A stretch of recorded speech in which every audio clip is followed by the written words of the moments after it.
So like I said, because we're starting off with 60 civs all in the old world, I think we're going to see our first war within the next 10 or 15 turns. Now, will these wars be successful? Nah, I don't think so. No, not usually. Not when the civs and not when the AI has only warriors and archers. It's actually very difficult to take over cities with just warriors, archers, and I guess scouts. Unless, of course, there are multiple civs at war with a single enemy. Then they usually tend to have a little bit of success. Boom! So the British settling 3 cities, kind of cutting off Scotland there. So Scotland is going to have to maybe move up towards Iceland. We might see a Scottish Iceland, maybe a Scottish green mark. A Scottish green mark, possibly, who knows? Or maybe Scotland. Scotland usually likes to colonize Norway, since the Norwegian AI doesn't usually come up around these mountains. But they might this time around, who knows? We will see Sweden going for their 3rd city. Sweden kind of jumping off as the... Oh my gosh, boom, 1 turn later. It wasn't even 10 to 15 turns later, it was 1 turn later. So it's Denmark and Austria versus the Dutch, the Netherlands. So this should be this could be successful because Rotterdam was settled so far away. I'm actually surprised that Prussia didn't join in. They actually might join in, but this seems like a team war, not a coalition war, which there is a difference. But if Austria does enough damage, then who knows? Oh, I didn't realize that the Pope moved around Austria and ended up settling next to France instead. How did they do that? Maybe they had a settler that I totally bypassed. Probably. I tend to miss a lot of things. We'll see if Hungary ends up settling. Hungary, sometimes some AIs just don't settle.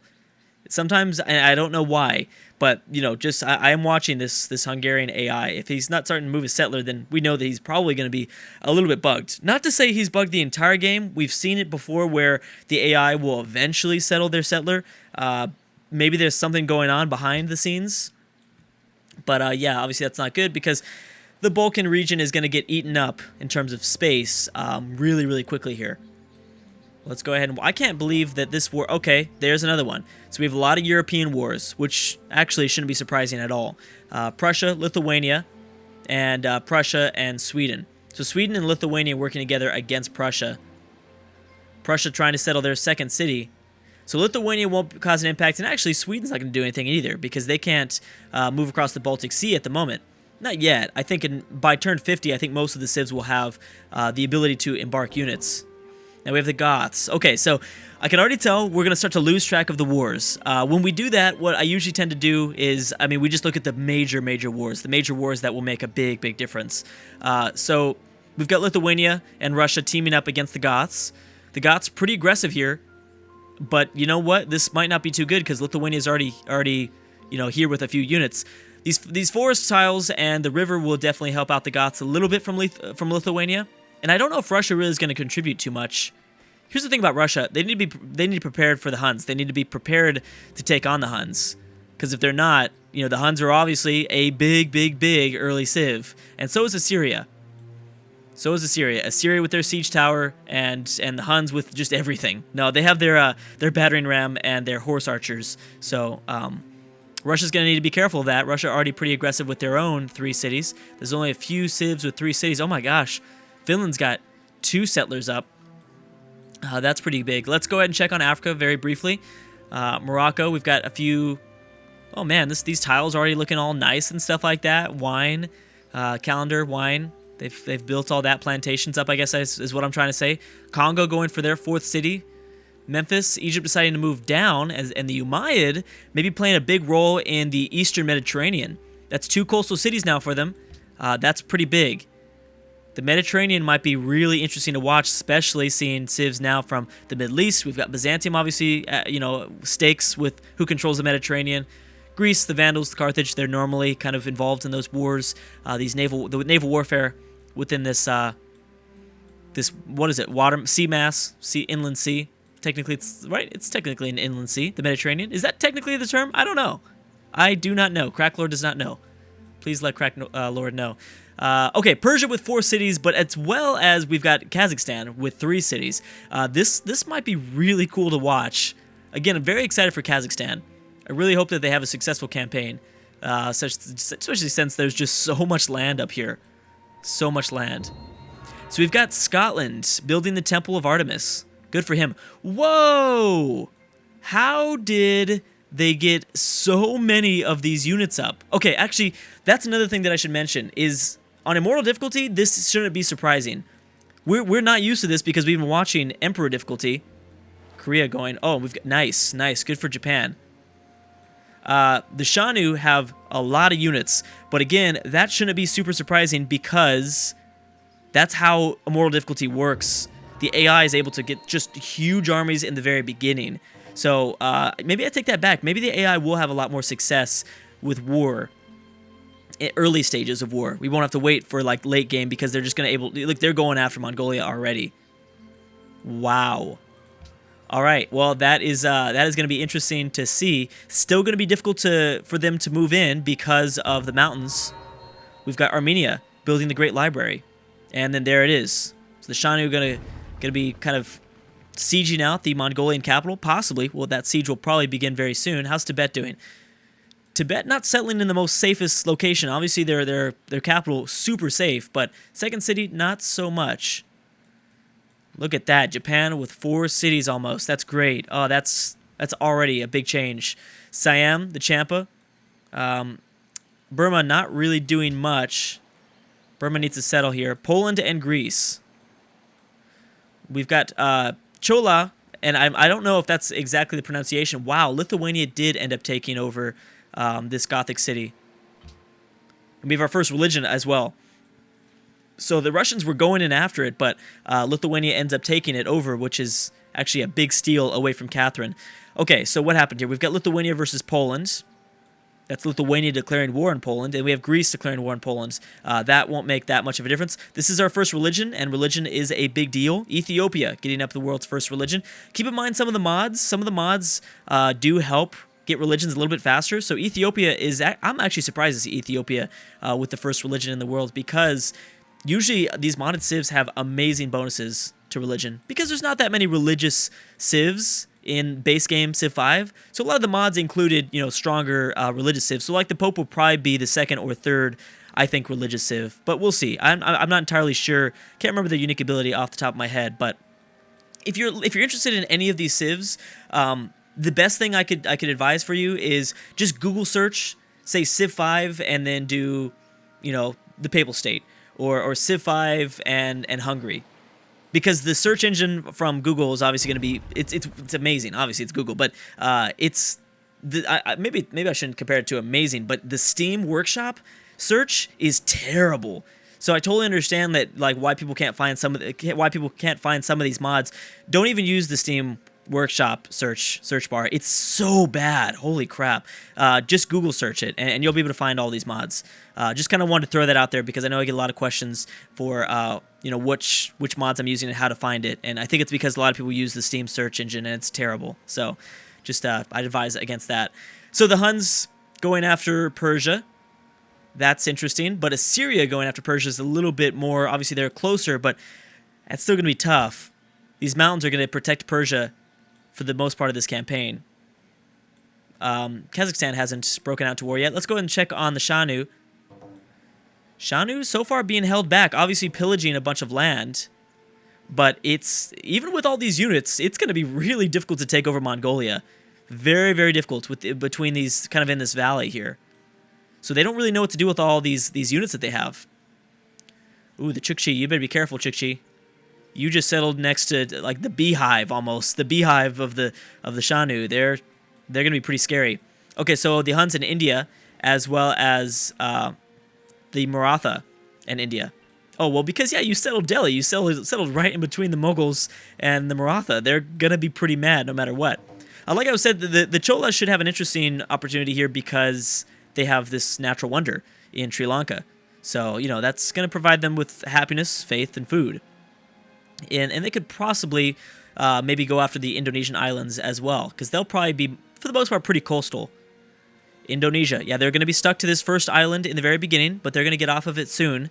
But I think it's a good balancing. It's a good way to balance out into Indonesia so they don't end up dominating Australia too much. Not too much. Okay, so how are we doing with the Congo? Congo's still up 4 cities. The Zulu building a lot of units. We've got Ethiopia settling another city. How's Arabia doing? Arabia's doing okay. The Middle East is going to be pretty crazy. Armenia with 3 cities. That's interesting. Russia still with their own 3 cities. And the Huns seem pretty distracted right now by a lot of kind of further away wars. The Huns haven't gotten involved in a kind of a major front just yet, which is surprising. Usually the first war the Huns break out into is someone against, you know, like Russia, or maybe they'll go after Armenia, depending on where Kazakhstan settles. It really depends. Awesome. I love including new civs, like new modded civs that everybody's been waiting for a long time, like Finland or like Japan. And to see them get off to a great start, it feels so great. To see Finland start off with 4 cities is really good, because I've been waiting to use a Finland mod. That way we have a full Scandinavia. We've got Norway, Sweden, Finland, and Denmark all included. That's awesome. So very excited to see they're off to a really good start with 4 cities, as well as Japan. Japan with 4 cities as well, completely colonizing the Japanese mainland. So we might see big campaigns for both of those civs. We'll see. Spain, not with any other city. Oh, but here comes the Austrians. The Austrians really going hard for Rotterdam. Although this river will make a difference. Forest tiles making a difference. I know some people like to say, like, Crack Lord, why do you put so much emphasis on like the river and the forest tiles? But like in the early game, it really does make a difference. I promise, because the AI is not the smartest. Like, yeah, to us, we're human players, we'd get it. It's really, you know, it's not going to be, the rough terrain is not going to make that much of a difference. But for an AI, it's a huge difference, because they're like brainless zombies just sending out units. So that's why I do like to mention the rough terrain and the rivers, because the AI would never think, you know what, I should probably attack from this side of the river. They're not going to do that. They're just going to be like, okay, send them at it, you know? So that's why I like to mention it. The Chukchi, finding Judaism out there in Siberia. That's pretty cool. I didn't even check. What did Ethiopia find? Oh, Japan founded Shinto. So they were the second religion. Ethiopia founded Eastern Orthodox. All right, this is going to be a pretty fun religious game as well, because all 7 religions are going to start off in the Old World. So seeing the religions spread to North and South America and Australia will be really, really fun to see those missionaries and those kind of holy wars almost start up, because we'll probably see, I mean, we'd have to actually look into it, but we'll probably see a few holy wars if we're careful enough and we actually look at religions inside of each empire and things like that. How's Russia doing? How are the Goths doing? The Goths still trying to figure out where to settle. Greece looking really good with a whole bunch of units. Let's go ahead and check on the Shanu and Mongolia. Ooh, they're really close to taking this over. They're very close. The thing is, Mongolia has 3 ranged units. Yeah. Well, I don't know where this guy's going. Maybe he's trying to run back and protect this other city just so he stays alive. That could be it. Now, the end of this conflict could mean bad things for someone like China. China's not at all ready to take on a massive force like this.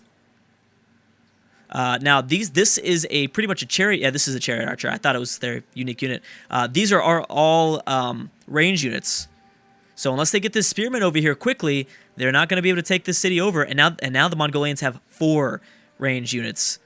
Oh man, I'm just so excited we're playing on immortal difficulty. It really is gonna make things so much more exciting. Again, I know I had to play on an Emperor difficulty in the first series, but man, oh man, I am so excited to play on Emperor difficulty in the first series, the first 60+ Civ series, and immortal difficulty here is just gonna be so much more fun, because these wars are gonna be so massive in the ancient era and in the classical era. Very cool. Yeah, so you know what, the Shanus, I don't think they're going to be able to get the job done. They only have 1 melee unit, but I have to give it to the Mongolian AI. They really did well. The very smart move, getting up a bunch of archers. That was smart.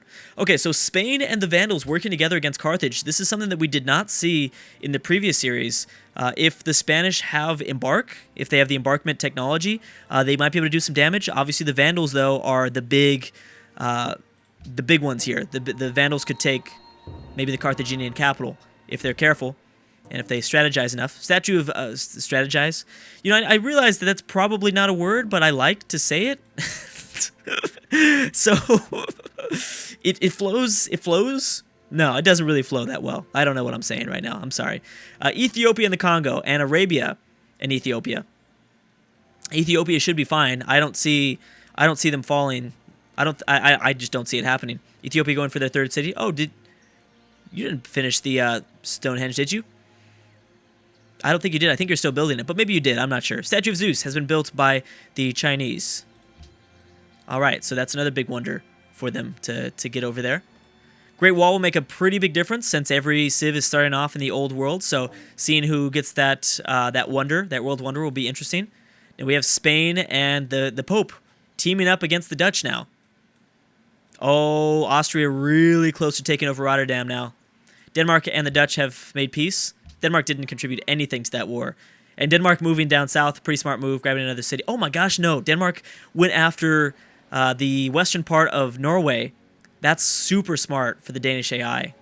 And yeah, Austria took over Rotterdam. So automatically, Austria has a pretty good hold over kind of the heart of Europe, where there's not many, there's not many 3 civ empires. But obviously, they need to get coastal cities up. Prussia and Lithuania have made peace. And Prussia did end up settling, so that's pretty important. So yeah, coastal cities are going to be really, really important, obviously, for the Europeans. Especially going after, like, if you're Spain, you got to take out Portugal. Getting these 2 coastal cities are going to be important to colonize North America. And the Celts, Scotland, and the British could have huge campaigns, even if they don't do anything here. If they don't take anything out, and if they don't, well, it looks like the British are going after modern-day France already, which is what they tend to do usually. But even if they don't end up going to war, or if they don't end up taking each other out, they all could have huge games when it comes to colonization. So that will be really, really fun to watch for in Europe.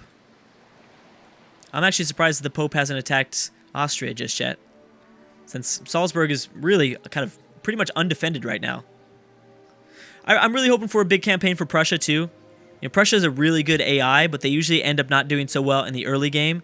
If they just were to make it to the late game, get those unique units up, they'd be pretty effective, I think. Pretty powerful. Lithuania going for their 3rd city. And we've got, I believe that is Benin, that new icon. Not super familiar with all the new, yeah, that is Benin. They'll be going after Carthage as well. Carthage is doing okay. I'm wondering why everybody's going after Carthage. I don't know.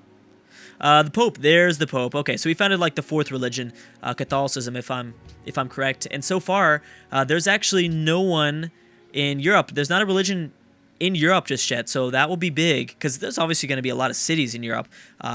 Usually a religion founded in Europe without anything else nearby ends up dominating the campaign. So Catholicism could be really big for the Pope. And I think he gets bonuses for spreading a religion, or he gets bonuses to faith or something like that, so that'll be interesting. Nigeria. Oh, this is why everybody hates Carthage. Well, yeah, Carthage, you done goofed. You done goofed. You went to the sub-Saharan Africa, and that wasn't even your region. Oh, the Vandals are about to be aggressive right now. They're about to go real aggressive. There are just so... This is only turn 62, and there are just so many units out.